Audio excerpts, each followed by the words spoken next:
please give a warm welcome to Chief Executive Officer for the Female Quotient, Shelley Zallis.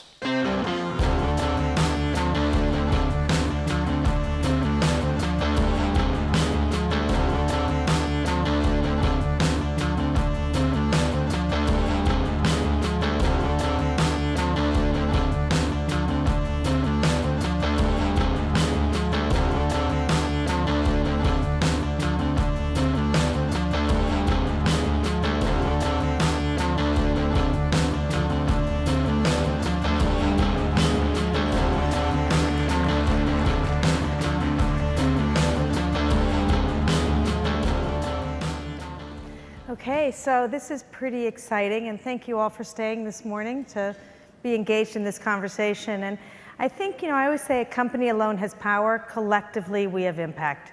And to truly make a difference, and what unites us all is equality.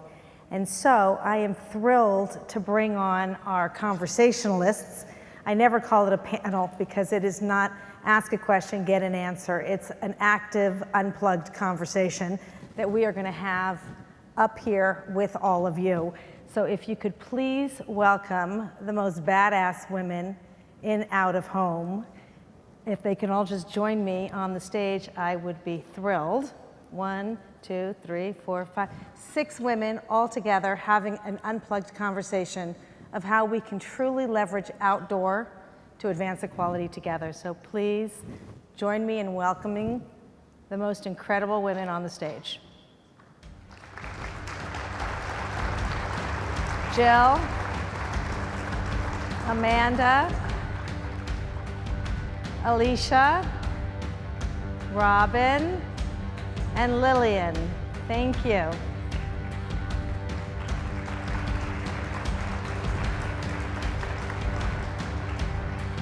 That was a drama moment. I liked that. The suspense. Fantastic.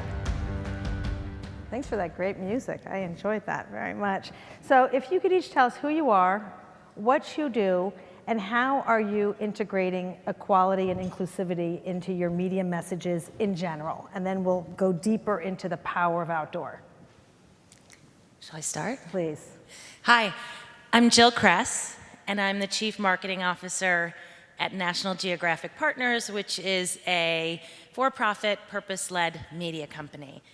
So I look at our brand strategy, and the bulk of what we do is actually promoting our amazing television content across our linear television network and OTT platforms. So media mix strategy is super important to getting people interested in our content. And what's really fun for us is that National Geographic is a 130-year-old company. We have been investing in some of the world's most bold, courageous explorers since we were founded in the late 1800s. We famously sent Jane Goodall into Gombe in Africa in the 60s. And so we have a really rich history of investing in people of diversity of all kinds who are bold enough, curious enough, ambitious enough to go out and help us understand the world. So it makes it fun and exciting for us to bring this incredible swath of talent to light in our marketing. And I feel really proud of the fact that we're purpose native, but we're also kind of diverse native in how we think about the people that we invest in. I love purpose native. That's a good one. Actually, I'm going to use that. Can I share that with you? Absolutely. I like it too. Yeah, Power Hour over here. Alicia Hatch, I'm the CMO of Deloitte Digital, and we make old companies new again. And inclusion is an enormous part of that. Sustainable businesses are inclusive businesses. We know from the data, we've known this for a long time, that diverse businesses are more successful. So what we're doing is actually making that real with the companies that we work with. And we started with ourselves. Numbers are really important at Deloitte. And we began a long time ago measuring ourselves on that diversity. Diversity at all levels and in all ways. And actually, at this point, we've got an incredible set of female leaders. So we focus a lot on modern leadership, what that looks like, and more as a notion of both masculine and feminine qualities that any leader can espouse. So we seek to both inspire the companies we work with through leadership ourselves, as well as actually operationalize diversity across businesses. I'm Amanda Moore. I'm the Vice President of Marketing for Live Nation Las Vegas. I oversee marketing for all Live Nation content in the city of Las Vegas, including, of course, our amazing residency artists. This year is really kind of the year of the female resident. We launched Gaga. We have Gwen Stefani, Christina Aguilera. We just launched Janet Jackson last week. Mariah Carey. All very, very strong women. All women that have really blazed the trail for other female artists. And it's really important that our strategies honor that and enhance that. On top of that, I think this data is really, everyone's, favorite word, right? But it's so important. And all of the data that we look into, that we have access to, which is extraordinary, shows us that the majority of our buyers for all residencies are female. There is not a single residency that has a majority percentage in the male category. And so that shows us that, A, women like to have more fun, right? But also just how important it is that we're very strategic in the way that we're reaching out to women, the way that we're messaging them and trying to encourage them to book trips to Las Vegas. I think you pointed out some great things, and we're going to come back to it, and it was a conscious decision for you to have female artists as your residents for your residency this year. Was that a conscious decision? Sure. I mean, look, we're always reaching out to artists and speaking to artists about, the possibility of them coming out here. And we have a lot of phenomenal male artists as well.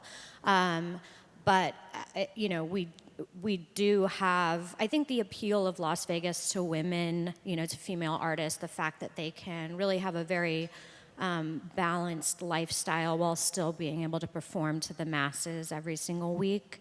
I think that's that's particularly appealing to them. But that said, I mean, they also just resonate with, with the audiences here. I think it's also power of the pack, because women go with their girlfriends, as you said, so every one ticket you'll sell 4. Oh yeah, I mean, and then you have the bachelorette parties and all of that fun stuff. So yeah, it's definitely a pack mentality. Sounds fantastic. Hi, good morning. Thanks so much for having me. I'm Robin Talata. I lead consumer marketing for North America at Twitter. So Twitter is the operating system for culture, and I find ways to show the everyday value of Twitter to consumers across the US and Canada. Diversity and inclusion is incredibly important for Twitter. Twitter is where the voiceless go to have a voice. It is incredibly important and a responsibility that I take very seriously to ensure that we are highlighting both the communities and the influencers within those communities to really help show a diverse set of perspectives. So even taking a community like NBA Twitter and NBA, you'd think predominantly male, there are a lot of really incredible female voices within that community. So when we create a campaigner on NBA Twitter, there are just as many female voices as males, and that's as it should be. That's fantastic. Thank you. Lily. Great.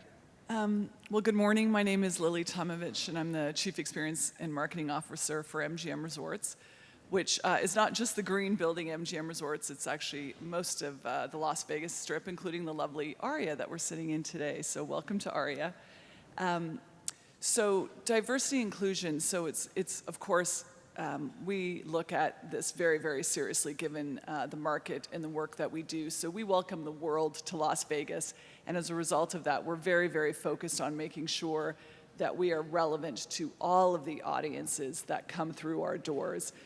But it's not just making sure that we're relevant to the folks who are welcoming into our hotels and restaurants and nightclubs, but but it's also looking at diversity and inclusion from the partners that we use.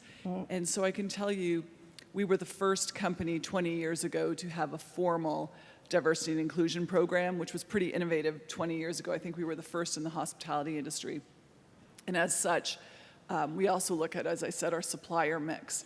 And so over the last 15 years, we have spent over $4 billion with small businesses, whether they're female-owned, whether they're veterans-owned, whether they're LGBT-owned, and we track that on a monthly basis. And so as a marketing organization, every quarter, I have to notify how much money I've spent with diverse suppliers and partners. And so we take it sort of full circle without speaking too long here, that we're very, very committed to diversity in multiple forms.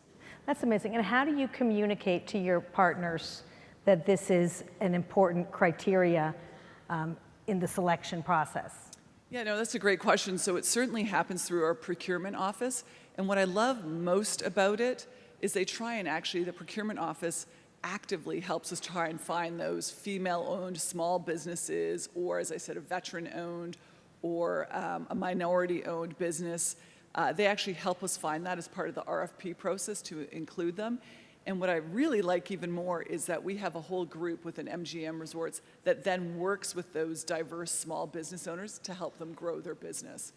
And so I think that's pretty special. So we feel very committed. We're the largest employer in the state of Nevada.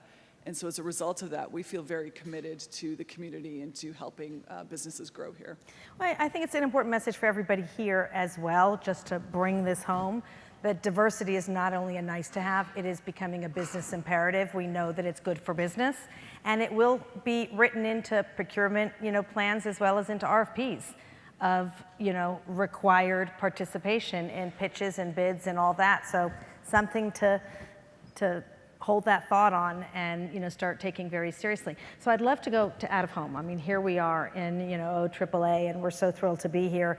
And for me, I think that there's so much opportunity to start talking about, especially with visibility. And in diversity and inclusivity, one of the most important pillars is visibility. If you can see her, you can be her. And the opportunities and the possibilities. And of course, out of home is everywhere, anywhere that you go. So how are each of you using and thinking about out of home today in your mix? And what kind of campaigns are you using in out of home? So it's a two-part question. How are you using out of home? What aspects of out of home are you using? So when we look at media mix, we did an entire study looking at traditional media, television, radio, and then of course the internet when internet came, and we could put them all into Jungian archetypes. And we said, don't just put the same content across all channels, think about the channel and how you're effectively using it. And we called the television your best friend. You can watch any channel, it just sits and it listens to you, no matter what kind of mood you're in. We called the internet, I think, the wizard, because you can ask a question and get an answer. We called the mobile phone your lover, because it's always on and it better have very personal, relevant content if you're gonna embrace it. And of course, it has all kinds of other things that go on with that. And so we put them all into buckets. And so when you're thinking of out of home, tell me how you're using it and how are you thinking about all the different aspects of out of home for your strategy? So I think before we get to out of home, I'd love to go back to the product, because that really drives how we think about the right use case for using out of home in a really compelling way. So again, National Geographic is a content company first and foremost. Things that are really important to us are helping people understand the world around them so that they can play a role in keeping the planet in balance. And so we do that through, again, investing in these bold, courageous explorers who go out and help us understand the world. The second biggest part of our business, or actually the biggest part of our business, is our television business. And so much of what we strive to do and the stories that we tell is to bring a really diverse perspective on what's happening around the world. So that really forces us, as we think about our content development and those products there, to ensure that we're bringing a diverse set of stories. And there's a really fun, specific example that is playing out right now in New York City. If anyone's from New York and you've been in the Bryant Park subway station, you may have seen a really ambitious, massive out-of-home station domination that we did to promote a show which is actually going to premiere this weekend on Memorial Day called The Hot Zone. So The Hot Zone is a scientific thriller that tells the story of Ebola actually landing in the US, in Virginia, in the late 80s. The scientist who was at the forefront of that story was an incredible woman named Nancy Jacks, who actually stopped the Ebola crisis from taking over DC and the US. So she's an incredible, bold heroine, and The Hot Zone tells her story. We cast Juliana Margulies to play Nancy Jacks in that show, and Juliana becomes sort of front and center in all of our advertising, and we really wanted to portray the role of women in science through this sort of historical representation of this story. And Juliana is fabulous and gorgeous, and we have such amazing artwork to promote the show that we've used her in this, obviously in the campaign in a really fun way, and decided that to really immerse people into this story and get them excited, a subway takeover, a subway station takeover and domination would be a way where you simply can't avoid it. If you go through Bryant Park, you will see advertising for the Hot Zone, Juliana front and center on the turnstiles that get you in and out of the station, on the walls, on the ground, and the art is sort of bold and brave. It's red, and it makes you sort of feel like you're in a scientific lab in a hot zone, and so it's just very immersive and very fun. So often when we choose out of home, we try to do it in ways like that because you've got a captive audience. They're going to be going through a journey, and we can use it to sort of create excitement and generate awareness. I think it was 172 pieces of different creative that we used to create that installation in Bryant Park. But it sort of brings it together, I think, full circle. We seek to tell really, bold, entertaining stories that focus on science and history and natural history. We're really committed to working with a diverse slate of talent, both in front of the camera and behind the camera. So that gives us really fun ways to feature our talent in all sorts of media. But we really, save a few big moments throughout the year to do these big, sort of dominations and takeovers that feel immersive. And Out of Home is just perfect for that. I was just thinking as you were saying that, I was thinking, what would the archetype be for Out of Home? Interesting. Right? Yeah. I just kept thinking, I talked about best friend, I talked about a lover, I talked about a wizard. I was thinking, what about a hugger? It seemed like it was a hugger. Like it's just... Yeah, because it engulfs you. Yeah, so that's the word I kept thinking about. And that brings me really, Alicia, to you. I travel a lot. I am in a different country every week. And every country I go to, I see in the airports, Deloitte in the airports. And I'm like, yes! And it's everywhere. And it feels like that is a whole new evolved place-based,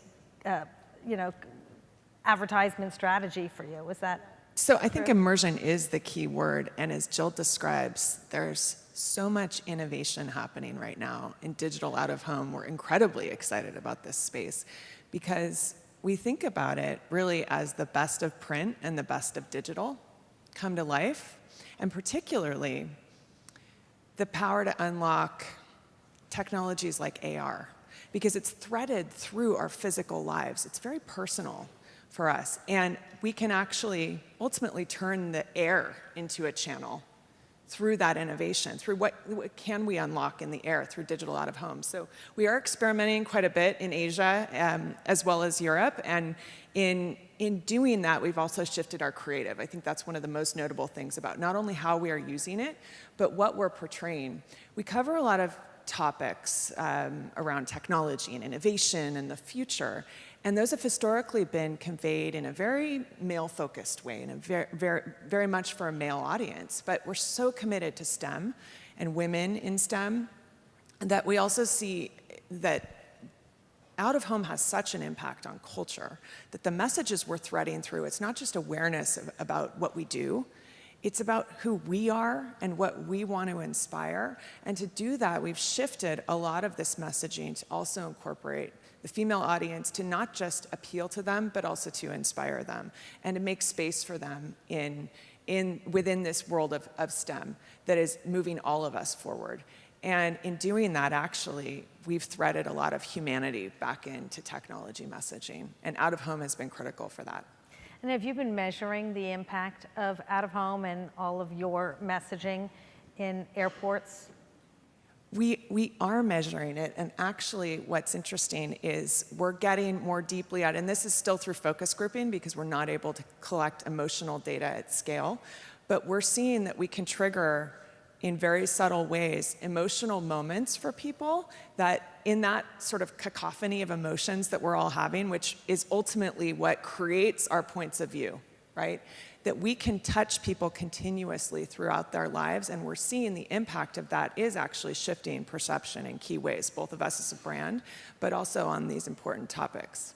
That's amazing. And then how are you using it for artists, because such a big opportunity? Sure. I mean, for us, our cadences of our advertising campaigns in general are very, very specific. We have our announce campaign, which leads into the rollout, which is really only about a week long.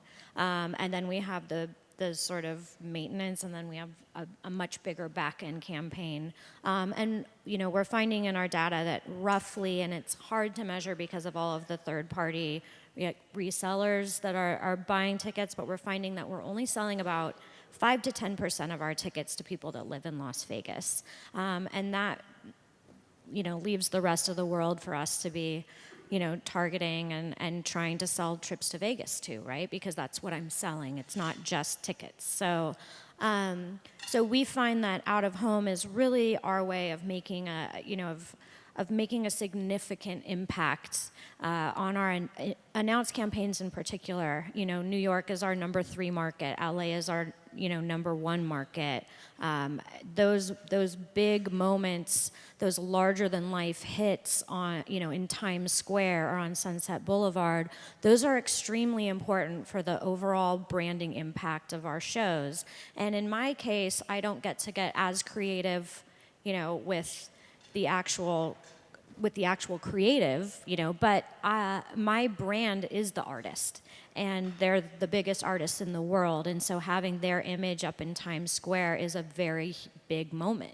And so those are extremely important ways for me to break through the clutter of the other, advertising mediums, and they're very successful, and they become their own, viral campaign in and of themselves. Once I have that live campaign, I've got the artist posting it on social media.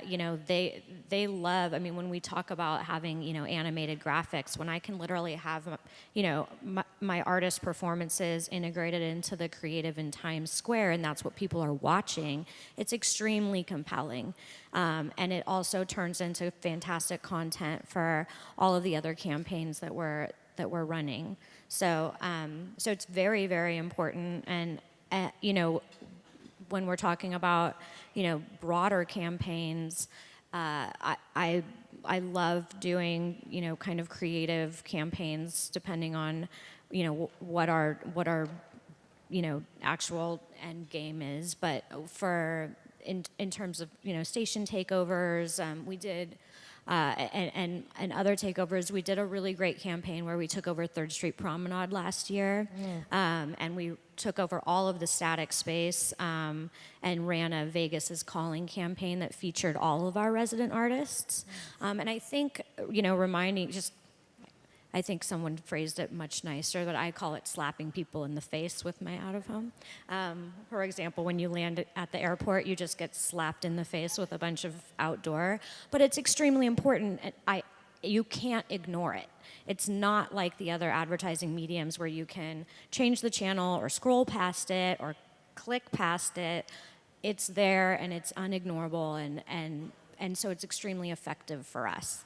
Well, that's why I loved it, because it is everywhere, anywhere. It does surround you, in a really... The hug. It's a hugger, I think it's a good one. The nicer way of saying it. I think so. And I don't know if this is a personal question or not. I'm just going to ask it, and if it's too personal, tell me not to go there. But what percentage of your budget do you spend on outdoor? Because it seems to be a really effective strategy for you. And I remember in the early days of the internet, which I was one of the pioneers there, online was an under the radar spend. We just never tracked it because it was so little. And out of home is getting more and more, I mean, it's always been relevant, but becoming more and more relevant in our mix. What percentage of your budget would you say you spend on it? Sure. You know, first, I have to say my budgets are very sad. So we're going to just start there. Well, maybe we have partners here that will help you expand that spend. Yeah, if you guys could talk to my boss, that would be fantastic. I would say we probably spend about 20% of our budget. About 40% goes to digital still, just because we're able to really deep dive into those core fan bases, and we have such specific data that we have access to between previous purchasers and engagement audiences and what have you. But we spend about 20%, which is still amazing because we only spent about 5% 5 years ago when I took over this position. So what we're now finding is that the artists themselves have now transitioned into requesting this at the front end. So, this has been a campaign that I've been really integrating since I started.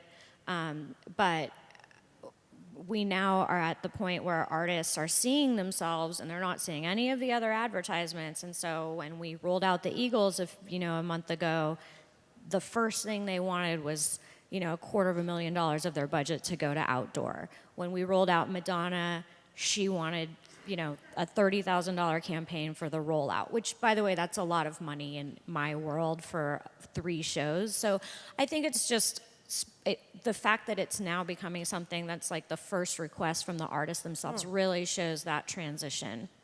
I like that first request. That's very good. Robin, I mean, you guys with Twitter, I mean, you won a big award in Cannes and have been really taking it to a whole new level. Will you, as storytellers, because you all seem to be amazing storytellers, tell us what you're working on and what you won the award for, and what was that unique twist? Yeah, thank you for that. Fun fact to start, consumer marketing is only 6 years old at Twitter. So we've been building our functional expertise within marketing brick by brick, and the exploration of out-of-home has been so key for us. I mean, we have digital natives on our platform, obviously. We're instant, open, conversational, we're global. This is an incredible way for us to have that opportunity to express our brand in ways beyond the Twitter bird. We have 90+% awareness of our cute little blue logo, Larry. We are the conversation layer of the internet. It's really important for us to leverage things like out of home to show how real time the conversation is and that connection to what's happening in that moment. So things like the Fantastic Beasts campaign that we were very graciously a finalist for an Obie, that was a moment where the conversation was booming, and that was all kicked off by J.K. Rowling, who's an incredible global influencer, and actually showing her tweet, and then the conversation unfolding globally with our brand expression, which is these beautiful, iconic images paired with the hashtag. So going back to your question about Cannes, the hashtag, it is not unique to Twitter. It has become more ubiquitous. But what we decided to do, this was a couple of years ago now, is we wanted to reclaim the hashtag and really demonstrate that Twitter is absolutely a place for text, but it's a place for very rich media as well. So we took, again, iconic images, representations of conversations that were happening globally, whether it was refugees, whether it was Trump and Hillary Clinton, Putin, when we really went big and bold with it, and we paired an image with the hashtag and our logo. And so no text at all, just that expression and reinforcing that this is where culture is happening and where the conversation is unfolding. And how did you use out of home? So those were the out-of-home boards. Just an iconic image paired with a hashtag and our logo. That's it. And did you do anything in subway and bus or? Yep. So those were in all the major metropolitan areas in the United States. And it was subways, it was static board. It was one of the first times we've actually ever done static. We try to, again, we're very committed to the innovation that's happening in this space and showing that really rich conversation in a very dynamic way so that people can really see how the things are unfolding. the relevance that's unfolding live on Twitter. But this was a moment where it was just static image, hashtag, and our logo. That's awesome. And how did you measure the impact of that? Like, how do you see the success? How did you measure the success factor? A great question, and one of the things I've been very excited to learn more about is the measurement piece of out of home. Again, we're really building our understanding of how the material impact this has on our business. Again, it's a lot of the research that's done before and after. It's brand favorability. It's, again, our logo is placed with a lot of other brands, and people aren't used to seeing Twitter market. So it was, do you recognize this as a Twitter ad, or are we fading into the background because our logo has that really, really high awareness? So we're doing a lot of research around that right now. Those are great questions, and we should share that back with this community, to really create, I don't know what kind of measurement you have in out of home, but these are great new areas to explore. If they're not being shared, we should be sharing that. Absolutely. That'd be terrific. Thank you. Lillian, and with MGM. Okay, so out of home for us is actually a terrific channel, and I'm sure most of you flew into Las Vegas, and you'll quickly realize that next to Times Square, we probably have the most out of home boards, both analog and digital, than any other city. And so for us, we use out of home specifically in Las Vegas to amplify what we call our existing assets, meaning that we know, I'm sure 80% of you arrived to Las Vegas and you knew what hotel you were staying at. But I guarantee you, most of you had no idea where you were going to eat dinner, what entertainment shows you'd go to, maybe you were interested in a nightclub. And so we really take advantage of that moment. It's this captive audience who lands in Las Vegas and is sort of, all starry-eyed looking around trying to figure out where and what they're going to do next. And so you'll see for us, we leverage both digital and analog to really talk about our food and beverage offerings, our celebrity chef restaurants. We talk about any artists or talent that we work very closely with. If it's Lady Gaga at Park MGM, we talk a lot about the artists in town. And then we also talk a lot about DJs in town. So we try and really make sure that consumers who land in Las Vegas very quickly get surrounded by all of the opportunities they have to enjoy while they're in Las Vegas. And then when we look at out of home, outside of Las Vegas, we really try and target those, what we call feeder markets to Las Vegas. So California, huge drive market. We advertise a lot on Sunset Boulevard with a lot of our artists because we know a lot of people come for concerts. Then, of course, Times Square, New York, same thing. So I would say those are the primary use cases for us when it comes to out of home. The second thing that we're trying to experiment a bit more now with is, for example, partnering with someone like Waze. And so we know people from LA are using their Waze to drive into Las Vegas because it can get pretty trafficky on a Thursday night driving here. And so Waze obviously allows us to provide advertising within the app. So we could say, 7 o'clock Cirque show at Bellagio tonight. And so trying to, and then sync that up with an out-of-home board that talks about Bellagio. So there's a couple of interesting things that we're looking at, from connecting what the person is doing in their car, leveraging Waze with the out-of-home board, and sort of surrounding them with messaging to get them to act and ultimately purchase tickets and visit one of our venues. So that's kind of in a nutshell. I think that's amazing. And you used the word "in the moment," and I think that that's a really key concept that is a differentiator as well, and integrating the dots and the points of interaction, which I think is so incredible. Are you, in your category of hotel, are you standing out? Do you have a different strategy than the others, or do you find that a lot of the properties are using it the same way? Yeah, no, absolutely. The reality is it's a highly competitive market. I always say on this 4-mile strip, there's more entertainment hotel rooms than anywhere else in the world. Exactly. And so it's a highly competitive market. And so we are all trying to capture share of mind and share of wallet. So yes, we do a lot of this, but so does Caesars and so does Wynn, so does our competitors. But, I'd like to think we do a little better. I'm going to give you that one. I say you do better. That's awesome. Let's go to, we talk a lot about, out of home for good, and there's been so many amazing campaigns driving change. And I'm going to give you a little cheat sheet of what I'm going to ask and then what I might go with next. For everyone here, I said I'm unplugged. I'm off script. So I'm giving you a little time to think about this.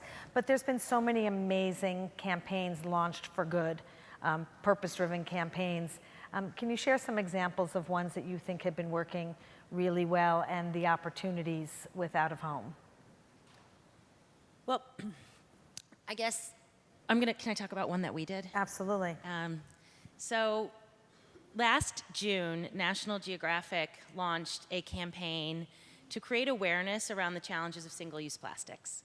And we launched this campaign, Planet or Plastic, to really start the conversation around the impact that single-use plastics are having on our oceans and the downstream effect to marine life and ultimately to humans as we then, consume microplastic that the fish eat, et cetera. It was all about driving awareness and sort of changing behavior through getting people to reduce, reuse, and recycle, also convening governments and partners to really get to sort of the root cause of this. But out of home was a big part of how we launched it. It was a long-term campaign. We actually launched the campaign with the cover of our iconic magazine with this really cool image. Hopefully some of you have seen it. It was an image of a plastic bag that actually looked like an iceberg to sort of illuminate the challenges of all of the plastic. 9 million metric tons of plastic end up in our oceans every single year. And so we use out of home to promote messages like that. One of the units that we secured for a long period of time is one of the tallest walls in Washington, D.C., close to our headquarters. And so we use this real estate to definitely promote products, but also to land some of our purpose-led messages. And one of the fun things that's come out of it, and I think others are doing the same, is this was a campaign about the impact of single-use plastic on this enormous tall wall billboard in D.C. that was actually printed on a piece of plastic. And so it really challenged us to think about, what happens and how do you actually upcycle out of home in a really fun way. And so we've secured this wall for an extended period of time. And what we do now is when we take the wall down, we actually, upcycle it into really cool consumer goods. So we have sort of these really cool shopping tote bags that are made from this tall wall, but those that were made from the Planet or Plastic billboard are super cool because you've got elements of, sort of this iceberg in the blue oceans, and every time I take it into Whole Foods, someone stops me and asks me, where'd you get that cool bag? So I feel really good about that. And then we use it, with partners and promotions. So anyway, just sort of an interesting way that we use out of home to get the message out to drive awareness. It's really important to do this in our hometown of Washington, D.C., where we actually can use that space to try to convene thought leaders and those who can actually make a difference. But what was fun was, figuring out what we do with that product to sort of ensure that we weren't looking hypocritical around the message that we were actually promoting in out of home. I love that. We also want the bags in our lounge. I was like in the back of my mind, I was like, ding, ding, ding, must get some bags to the girls' lounge. Yeah, but even with the global goals and all the sustainable goals, and you're doing a lot with female explorers across, for anyone that doesn't understand or know about the global goals, the United Nations launched 17 global goals that are all around purpose-driven initiatives. And of course, saving the ocean is one of the global goals. The oceans and the lands, yeah, and doing that through investing in female explorers who can help to get us there. Last year, National Geographic Society provided 600 grants to explorers. The value of those was around $16 million. And I'm incredibly proud that 46% of those grants went to women. 46% of them to women, which is great. So we're actually investing in impacting those goals. Fantastic. Thank you for sharing that. What other campaigns have you seen out of home that have just been wow factors? I just want to say Jill is such a good example of what we're seeing right now with leading advertisers, leading CMOs who are doing two things. One, recognizing that purpose is effective. It's speaking to their audiences. But number two, and this is the most important part, that purpose has to actually come from who they are, like who they actually are, and how they're expressing that. And what we're seeing with leading CMOs who've really sort of, stepped up to this opportunity in Alicia, this can I moment. ask you a question? When Yeah. you said leading CMOs, who spends all the money I'm out going to of tell home? yeah, so, CMOs. well, CMOs, right? Your buyers, right? Take Nike. Take P&G recently with the Gillette campaign. Take these moments that have been actually pretty risky for these brands to take a stand on something. And it was not done without a lot of thought and a lot of data, right? A lot of advanced planning, but it was authentic. And the role of out of home, I think, in these campaigns, we can't dismiss, because as obsessed as we all are with targeted advertising, what out of home actually does is says, this is a message for the masses. This is for everybody, and we're taking a stand because it's who we are, and expressing that broadly, I think, is just as important as expressing it in a targeted way. Yeah, I think it's amazing, and I think Alicia's part of something with the ANA called the CMO Growth Council, and it's all CMOs, and money talks, they've got all the money, and they are investing heavily in purpose-driven advertising for the masses and awareness, and out of home has a big opportunity to play in that space, just saying. Yeah, I think, the obvious campaign is the Nike campaign. I mean, just to see how impactful that became, how much it evolved into a real conversation that just integrated Nike into it, as opposed to it being this very face-forward campaign that's just about Nike. I think what that really showed everyone is how important a company's social responsibility initiatives are to consumers and are for the overall brand. And that's something that it's hard, because you don't want to.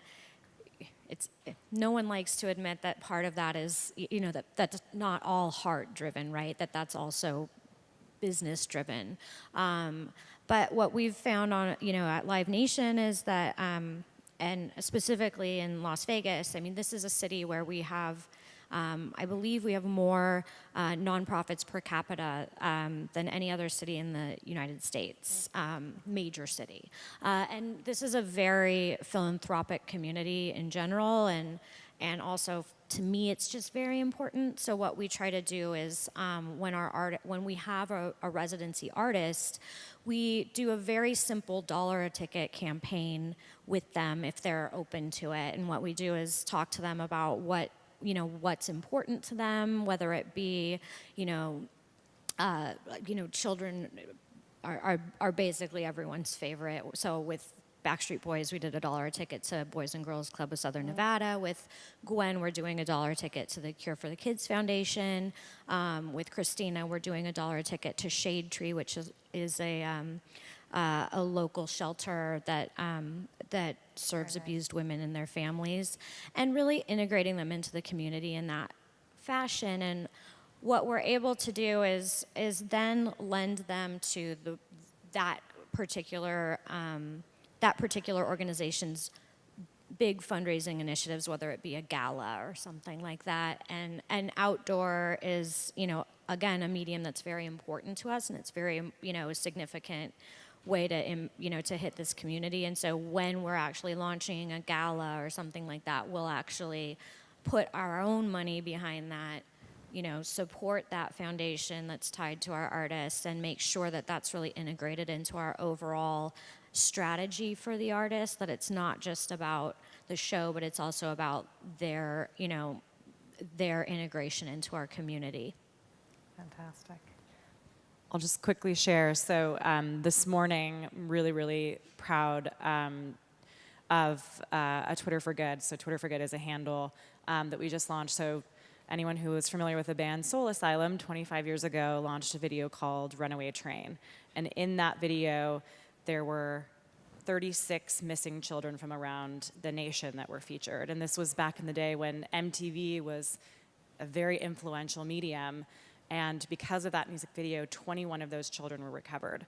So fast forward to today, we've worked with Universal Music, Soul Asylum, Intel, et cetera, and we've actually relaunched that music video. And the technology is incredible because if I'm based in San Francisco, I can actually see a version of the video that has children missing in San Francisco. So this is just launching this morning. Of course, we're going to launch it digitally first, but this is an ongoing initiative that we're working on, and I'm very excited to continue to tell this story as we call it Twitter Do Your Thing, as people are, hopefully children are actually recovered. Just pick your head up and look, and Twitter is the perfect medium to share and have that awareness that this is happening right in front of us. So very excited about that. It's so amazing, and it's so valuable and so useful and impactful. And I know OAAA is very involved in helping, launch that campaign as well. And one of the things that, I learned was it's focusing on addressable. So it's out of home in an addressable way now, which is where you said you can target, in the different cities with the different children. It's really fantastic. Thank you for doing all of that. And Lillian. I'll just give an example of something that we did last year. And so just take a step back. Our brand purpose as MGM Resorts is really, we believe, to entertain the human race. And I talked to you about all walks of life come here, and we believe they come here to be entertained. And so when we started thinking about it, one of the most singular activities people come here to do is weddings, and specifically LGBT weddings.